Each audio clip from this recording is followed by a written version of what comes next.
Hey, what's up, man? It's Immortal Technique. Here with Mikey T, the movie star. We are live on Report Card Radio, motherfucker. You already know.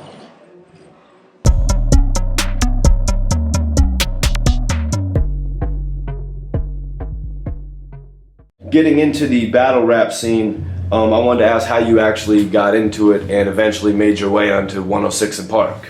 The 106 in Park thing, that's a funny story. So, a guy who really had mentored me in the game named Breeze Ever Flowing, he was supposed to go that day, and he couldn't go. And I know if he would have gone, man, it would have been a different result, but I got there, and man, my energy was so different. Like I said, I had just come from battling in prison. So I wasn't there for the cute punchlines and nothing. I was going right for the jugular. But also, my attitude sitting in the BET studio was very different. And I could tell immediately what kind of problems I was going to have. So I went to the BET studios and I sat down. And I was literally just like checking, looking for something in my pocket. And I realized that they had moved the audience to somewhere else. And this big dude came up to me and he's like, "Yo, man, you got to move. Get out of the way." And I said, I just looked at him and I said, I looked behind me, I looked to the left, because obviously you know what I'm doing, right? Like, you're not talking to me. And he goes, "Yeah, I'm talking to you." And I said, "You possibly can't be because you coming out your mouth for no reason." And he's like, "Oh, what, you think you tough?" And literally me and this dude had a back and forth where I explained to him, I said, "Listen, man," I said, "the problem with you is that you think that being big is better.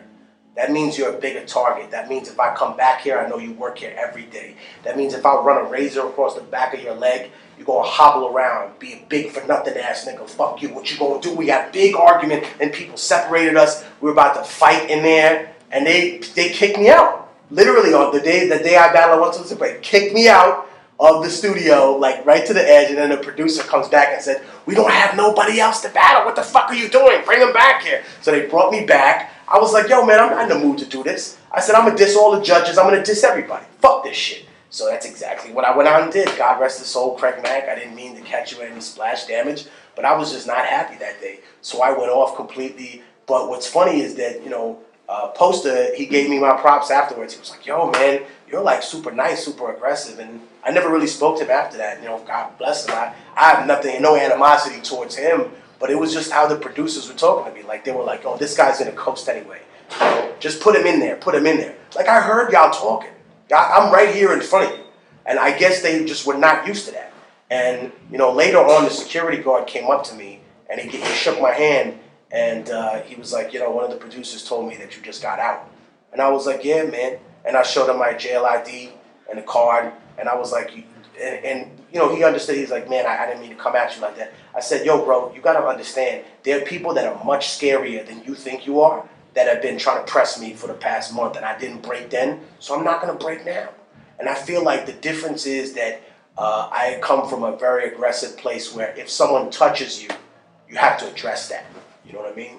Like when I was locked up, I remember one time, the little tiny end of the soap that has at the end, where you use it at your hand, and it just slipped out my hand. Dude next to me says, "Oh, somebody dropped the soap." So I stepped on the soap and I stepped right to his face and I said, "What the fuck you gonna do about it? The fuck you gonna do?" And everybody notices that. And what I have to explain to people is that human beings, when they don't numb themselves with drugs and alcohol, they're actually very perceptive.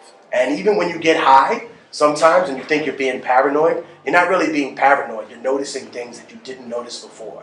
When you walk past a person in the street, they observe you. Whether or not they put their eyes on you for more than 2 seconds, they know you're there. And I realize that the mannerisms of people give away a lot about them. So someone can look big and scary to themselves, but the things that I notice about them will say to me, "No, the moment this person sees their own blood, they're going to panic." And I've been in them situations. Big, scary people. Once you get sliced, all of a sudden, it's like, "Oh my God, I don't want no problems," right? That was the mentality that I had. So in my mind, I was thinking, "Hey man, this dude's going to come at me. I have the chain in my pocket. I'm going to run this right across his neck and I'm going to be out some kind of door."